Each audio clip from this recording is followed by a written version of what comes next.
Welcome to 54 Golf. There are way too many of us on this show.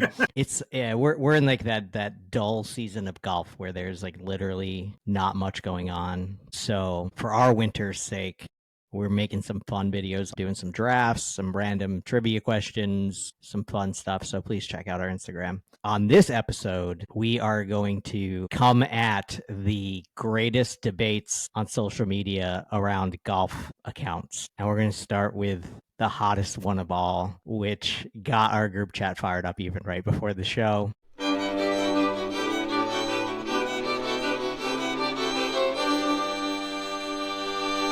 If your tee shot lands, I guess if any shot, but we'll start with a tee shot because I think tee shot is somewhere where we might be able to meet in the middle here. Your tee shot lands in the fairway in a divot that clearly is a divot, like a divot larger than your golf ball, and it has not been refilled with any sand or anything. It's just a flat divot, balls in there. Should golf change the rule and allow relief? Absolutely. All right, let me tackle this one first as the lowest amateur here. So we are all aware that all other sports, baseball, basketball, football, there are different rules for professionals than there are for everybody else. So why shouldn't golf be that way for this? If you're an amateur like us and you end up in that situation, you get relief for free. If you're a pro, suck it up and you play it from there. That's my thought. I think a divot, like any other man-made thing, you should get relief. But I think you specified, right, importantly, that if it isn't filled with sand or corrected in some way. I think if nobody just like a divot on the green, right, you can repair that, right? So I think if somebody made a divot in the fairway, it's the same thing as a divot on the green. So I feel like you should be able to repair it. By repair it, I mean fill it. If it's not filled, you should get relief. Maybe club head. I don't know what that would be. Some people may call me a bitch for even bringing that up, but I mean, you can an untouched divot you can hit out of. Jay, I mean, don't be so hard on yourself. You're a bitch for many other reasons. Why is he? It might be difficult with some dirt on the ball or something like that. Like it may come off the club a little weird. But as far as, I mean, people hit off of sidewalks and concrete and grandstands and the ball comes out fine. Mats at the driving range. So I don't think it would alter the ball too much unless it was covered in dirt. But I do think if there's sand and it's flat and even with the ground, I think you should have to play off of it. But most of the ones where the rule gets blurred is because it's a divot, an actual divot, and the ball rolls and then settles down in it. So, I mean, I'm partial either way. I don't think they should get relief on that. I feel like they are professionals. They get paid millions of dollars for these events. There's a reason why they're the best in the world. It's not something you can't practice. You can literally take a ball in a practice when you're going to play around. You can drop a ball in a divot. They're going to find a million of them. You could drop a ball there, see how the ball comes out over and over and over and over again. It's not as unpredictable as mud on your ball because it's changing the way on how it goes out. You know you're going to compress the ball most of the time anyway, so it's going to happen in that way. Let me bring one point up to what you just said. If it's sand filled, I don't think the ball will make a difference as far as coming out. But if you, like in New York, a lot of our fairway grass, if you take a divot, a beaver tail, whatever you want to call it, and you replace that divot, and you're not at a course that uses sand or some sort of whatever, right? You putting that patch back on. If you hit just behind the ball on one of those patches, the patch gives way first if it's not rerouted to the grass yet, right? So if it's fresh and you hit just behind that ball, maybe to get a little spin approaching the green 150 yards out, it can slide like a carpet, right? So it slides with the ball and you lose a ton of different distance. So that's like the only thing I would say to that. Well, it could alter the ball. Now, I've played at some PJ courses where they don't bring those divots back. They just leave it the way it is. Now, I don't know if all courses are different in that aspect for it. So they are plugging them back in on like higher end courses as well. Well, I think that should be part of the rule. No. I think that it either needs to be repaired by the caddy, whatever form or fashion, whether it's grass back in or sand or whatever they use, fertilizer, whatever kind of stuff they use. I think it should be filled in. And again, if the ball rolls on top of that, you got to hit it where it lies. But I think if it's not repaired, I don't know. I'm not saying you're going to get relief again. just people feel are like roast me in the every single comments. But golfer's going on that same course, so it can happen to any of those golfers. Like they're all playing in the same exact field. It's not like one golfer gets.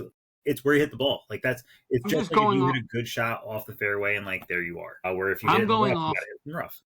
I'm strictly going off of you shouldn't be penalized for a good shot. If you stripe a ball 320 yards straight in the middle of the fairway, because it translates to the green, is the only reason I'm arguing it. You have the ability to say, look, 3 people didn't repair their divots in my line. I'm going to repair every single one of them and make it perfectly flat so it doesn't impede my shot towards the hole. And that's the same thing on the fairway. If you hit a 320-yard drive dead center and you split the fairway, and then it happens to roll into a unfilled divot or unrepaired divot, there may be some ruling for some change there to help your shot. I don't know. I'm not saying one way or another. I'm just trying to look at both sides. There's arguments on both sides. I just feel like comparing the greens to the fairways. The greens are the only area where you every single time get to mark your ball, pick it back up, and place it back down. It's the only place that you get to do that every single time. Like rules are made in those scenarios for that reason. I feel like it should not. I just hope next time we go out, you get right in a friggin' 3-foot divot. I did, dude. I remember that. we were playing over at Harrison Meadows. Ball stayed in the divot. You're like, nope, you gotta hit it. Gotta hit it. Yeah. I did. No, I told you to take it out. He told you to hit it. I left it in there. Stuck it on the green. Don't care. Oh, I'm a man. If I can do it, they can do it. Cheech, wrap us up on this one. Final word. All right. So I know at my course, they tell you do not replace the divots with the grass to use the sand because unless the divot is perfectly back in there, it will never regrow. So they want you to basically take it, throw it in the grass, and replace it with the sand. Which is fine. In my opinion, that is grounded. But in my opinion, that's grounded under repair. You should be able to take the ball out of it. If it's in my you know what I'm saying, it's you're fixing the ground so it gets better. So it's technically like a spot like where they're fixing something around a splinter head where they tell you they don't want you to go in there, or like McCann when they had all the ropes around the sand traps. To me, that's kind of ground under repair. As far as the pros, they should be able to hit that shot. We don't hit the ball as good as them to get one out of a divot. I was in one this weekend and I shanked the ball so bad. I think it's still going. Well, I think those are great points, but I think also to Chris's point earlier, right? So like he was saying each sport that's not major league or professional has their own set of rules for people who are less professional. I think if you go out and play on a Saturday with your buddies, you can do whatever the hell you want. Nobody's watching you. Nobody cares what you do. If you say you shot a 77 and you got in 3 divots and picked them out, and you know what I mean? Oh, the sand doesn't look good today, and picked it out and hit a shot. You say you shot a 77, nobody's going to say, no, you didn't shoot a 77. If you have the entire world watching and eyes on you constantly, yeah, it's a totally different experience. So that's kind of where it becomes professional and non-professional. You can do whatever you want when you're out on the course. But if you join a tournament or you do something tournament-wise, that's where the rules come into play. It doesn't matter skill level. That's just This topic could go on for 45 minutes for sure. So this picture comes up all the time on my feed. If you're playing with a caddy or your playing partner, and the caddy tells you that you want to start the putt 1 ball to the right of the cup, which of these 3 options is 1 ball right? I see. So you're looking at the hole. We've actually had this debate. I don't know who was with me, but we've had this debate as well. I'm going with option 1. I'm also going with option 1. That's how when I say it, that's what I mean. Yep. And for those of you who are listening, option 1 is literally the left edge of the golf ball touching the right edge of the cup. And so right, so that is the distance of a golf ball from the edge of the cup. Right, That's not what that means. Here's where the debate comes. I'm glad. Did I say that wrong? No, Jay, just hold on. Jay, listen to what you just said. The distance of 1 golf ball away from the edge of the cup. I didn't mean that. I meant the width of a golf ball away from the cup. Okay, from the edge of the cup. By definition of what you're saying, that's 3. You're talking about the No. No, that's what you just. I understand what you're saying. I get it. And I apologize for saying it incorrectly, but that's not what I mean. Whoa. So for the people, be clear. I'm not saying you're saying it incorrect. When you say the width of a golf ball away, you're describing option 3.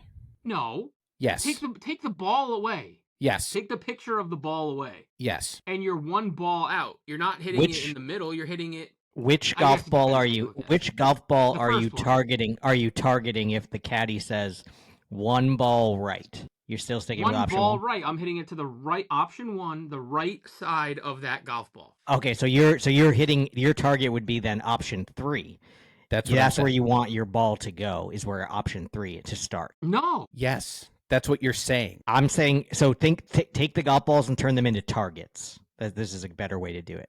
Turn them into targets. Caddy says your target line is one ball right. See, I get what you're saying, and you're saying the correct thing, and I'm saying the incorrect thing. I get that. But when I say to somebody, so then that's okay. This is where the argument comes into play. Right. When I say one ball right, it's option 1, and I'm thinking to the outside of that one ball. So it would be option 3 is your target. that's Option my- 3 is your target. Yeah, but that's my so yeah. So And so does anyone guess, yeah. when they hear target, your target line is one ball right, does anyone hit it at option number 1? That's their target line. No, so I see what you're saying. You want the ball on the outside. I mean, I wouldn't be as far out as option 3 though. I would be like more It's option 1 2. for me. Okay. So this is just my thought on it. When you're hitting your golf ball, you're making your putt. You're aiming the center line of your ball at your target, right? Okay, right. So I agree with you up to this point so far, because I think we're going to say the same choice here. But I agree with you so far. Right. Center of your So- ball is at center of target. Yes. right. So if Austin says to me when because I play outings with him the most, he says, I want you to hit the right edge of that cup. I'm gonna No, I'm dead. when I'm trying to line it up, I'm gonna try and put my center line on the edge of that cup. I'm Not- gonna not- jump in real quick. I always line up Peterson's putts when we are in a scramble, and that's probably why. Yes, thank you. You're a better golfer than I am. I think No, everybody's aware of I that. aim differently than you. I keep looking at this. I'm option 1. I can't explain it.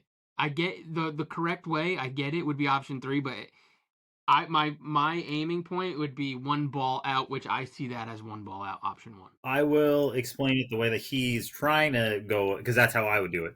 One ball out is the center of the ball where that is lining up to it. So if you put option 2, that's a ball and a half out to me. That's a Whoa. ball and a half out. Whoa! Now we're in a It totally doesn't make different any world here. sense. You guys are right. It doesn't make any sense to say that that's a ball and a half out width-wise, like actual inches. It totally makes sense. But when you asked what do you do, right, in that situation, when you say one ball out, what does it mean to you? It's option 1 for me. I'm not going to sit here and explain it because I'm going to look dumber and dumber and dumber as I keep explaining it because it makes no sense. But that's what I would go. You're the best hunter out of all of us, so that's okay that you say that. Because I That's agree just with you, my and visual. I'm probably the worst. I hunter. cannot guess- wait. I cannot wait for the comments on this section here, because that right there is some crazy thought experiment that somebody came up with to just make every single person who ever interprets that chart sound Just to ridiculous. sound Yeah. retarded like me. Yeah, I always see the cup and a half. I've been cup. thinking the same Guy's an thing my asshole. whole life in golf, and now I look stupid after one stupid exercise from you. 10 seconds is all it took. Jay, tomorrow's going to be fun. Yeah, we're gonna be like one ball out. Nobody's gonna know what to do. All right. What All right. is You this? walk up to a par 3 and you realize you don't have a tee, but you see all of these options scattered around. Which one are you picking up? If I have a choice, I'm picking up 2. Interesting. If you're Is that just a listening, shorty? number 2. Yeah, number 2 is a literal, just a shorty, like plastic tee. I think before plastic tees, like back in high school, I'd go for number 6 all day long just to get it in the ground. But yeah, why would I not take 2? Definitely 2. But otherwise, if that's not an option, I'm definitely going with Jay, and I'm picking 6. Yeah, you don't need much, just the 2. Oh, I like 4. Just a little bit bigger. I tend to agree. I think the Yeah, you debate wouldn't is use more half of, of it. yeah, 4 versus 6 is really the debate, I think, in this. And I want 4. 4. I need a little extra in the ground there. 4 is for like fall golf. For what? You need a little extra. Summer golf, you take that 6, you just put it right in the ground, you're good to go. Yeah, but 1's kind of nice. Just get to snap it off real quick. I like the 1 idea also, Austin, because you can snap it. It just Have a gives nice- you something like a little extra, just real quick. I get it. Aaron's used to living with 6 all the time, so yeah, he'd really like 4. This is obviously what this image is meant to portray. I would really. Then why did he take 3? Aaron looks like 1 though. Let's be real. No, 100%. Aaron looks like 1. Come on.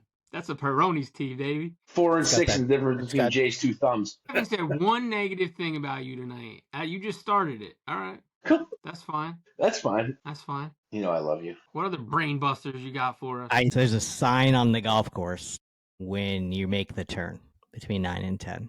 And the sign says, players making the turn lose their right of way at the 10th tee by stopping for lunch. Yes or no? Absolutely. Yeah. This just happened to us. Jay fucked us on did. Tuesday. I did. It was a good BLT, though. I think 2 groups went past us. I was so pissed. We I'm didn't not saying notice the people. I'm not saying they're not saying if the group passes you, the group plays through. Oh no! He's They're saying they're saying you both show up at the 10th tee at the same time. Who has the right of way? I'm sorry. If the group was in there eating lunch, Sure. and Everybody went you're to coming eat off lunch a 9 together. Going, Sure. You all went to eat lunch? Whatever, it doesn't matter. Everybody gets to 10 at the same time. How do you determine who goes out next? No, I think it does matter. You went to lunch. Okay, we'll make it this way. You went to lunch and came out, and all you got was hot dogs and chips and transfusions. The group behind you finished up on 9 green, went straight past the clubhouse, straight to the 10th tee. And you guys both meet left at the same time? You guys meet at the 10th tee. Who's got the right of way? Whoever You played Rochambeau for it. The group. Now, whoever played first at that point, because if they just grabbed Whoever it, didn't stop. Agreed. I think if that's the scenario, the people who were originally ahead of the other group should go, and that's just a gentleman thing.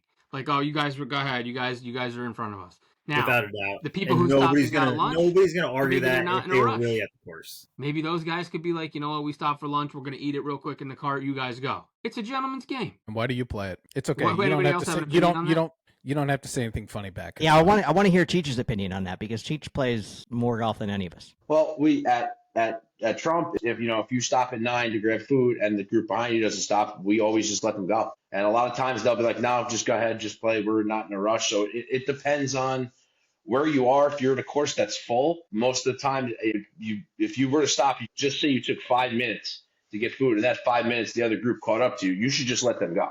And that's in my opinion, because like you said, that sign says if you stop, you're out of turn. I agree with Cheech there. I think the people who stopped should not stop. Should now not slow down the group that just finished 9. You should let that group play through. You've already stopped. You've already picked up your lunch. You've already made yourself out of turn. It should not be on the group who's playing at the appropriate pace to say, "No, you guys go ahead." Like that's BS. The group who stopped should say, "We stopped. We're out of turn. You guys go. We'll fill in right behind you." That scenario starts a fight 7 out of 10 times, though. Yes. Yeah, A verbal I've seen argument. the ones where the guy's just driving around smashing into people. But there should be a phone booth or something. Call it in on 9. Your food should be ready at the turn, so that doesn't happen. Yeah, but he's saying even if it's 2 minutes, 3 minutes, 5 minutes, somebody might be right behind you. Might be a par 3 like Beekman to end, and you hop right off to the next hole. You never know. Nobody's finishing a par 3 in 2 minutes. You had to Single? genuinely taking your time there. I mean, if a single's going through, yeah, go play through. Who cares? See, now why is that different? Because it's a single. Agreed to disagree here because That's there are a lot another of scenarios. rule. If a single comes up Yeah. on you, you're gonna be like, "No, go ahead." How many times have you seen a single drop 3 balls, hit, Come You on. let him go ahead, and then he goes and Slower hits than 3 a force. balls. It's the first thing I would do as that single. You let me go through, I'm teeing up like 3-4 balls. He goes, "Thanks. I've been Playing working the- on my game." The longest back 9 of Thanks, your gentlemen. I'm lives. just going to record this shot real quick and then just go Yep, over. set up It's my live. camera. Facebook Live. Microphone. Jay, you should tell them about the hole at Ramsey in the MGA Championship with the shared fairway. That course, I've never seen anything like it. You have to literally wait in the middle. So it's ridiculous. There's a par 5, or I'm sorry, a par 4 and a par 5. Six And you Six and and nine. nine. 6 and 9 you share a literally fairway. share the same fairway. So 9 gets priority. In the same direction It's one opposite? fairway, tee box here for a par 4 going this way. No, one this a way. tee box for 5 going straight across. But if you're coming down 6, you're done. There's no like great view. It's a dog leg left from the par 5, and you have to stop. You have to wait, dude. The group that was on the tee box on 6 had to wait like 20 plus minutes for our 20 group minutes. to get through. It was ridiculous. We were playing a scramble. We had to go. 2 guys were looking for their ball over there, or it wasn't a scramble. It was the MGA, but. It was ridiculous, and then you had to wait for your shots. Those guys It was a 2-man sitting on scramble. the tee box forever. Yeah, it was a 2-man scramble. But I've never seen anything like that before. And then if other you got ones a where you're bad hitting angle, into each other, it was crazy. if you have a bad angle on that hole, like I had with our shot we took, I almost put it on the tee box. I almost killed those guys. I know. It's weird, man. I've never seen anything like that ever. I've seen like crisscross, like close fairways, but never share the same fairway, going two different directions. Weird. That And you is very cannot go because the green for the par 5 is directly adjacent to the tee box for the par 4. So you cannot go until everybody's on the par 5 green too. It's What crazy. course is this? Can we shout them out? Ramsey Country Club in Ramsey, New Jersey. No, don't. Ramsey Country Club. No free ads. Yeah. Well, you could tell that it's I was gonna say, speaking of ads, we have some ideas, and one of our ideas for 2026 involves getting some of you to play golf with us, and so that's all I'm gonna say about that. But keep that somewhere like tucked away in your mind for 2026, because we're putting in some work right now to put together a little something where after 3 years, by the way, we forgot to say this last week. I think it was on the 8th of October, I'm pretty sure. 8th of October, 3 years ago, was our first ever episode. Wow. So we are in year 4. And there are people who have been listening since the beginning. And that is just the craziest thing to me. You're welcome. I can't. They gotta be in jail or something. I can't. They are definitly, half of them are incarcerated for sure. That's all they can listen to. That's all they let And them they- listen to. They've got issues. And nobody, yeah. I mean, the ratings would spike if I left this show. I know that for sure. No, but Aaron's right. It's gonna be awesome. It's gonna be awesome. It's in the works. No details yet. Keep an eye on it. When the details come, we'll keep you posted. Okay, that's all I got for today. Jerome, wrap us up. Thank you so much for listening. Please hit like, please hit subscribe, hit the bell in the corner so you get notifications when we're posting. Please comment, follow us on socials. Let's get the fuck out of here. Peace.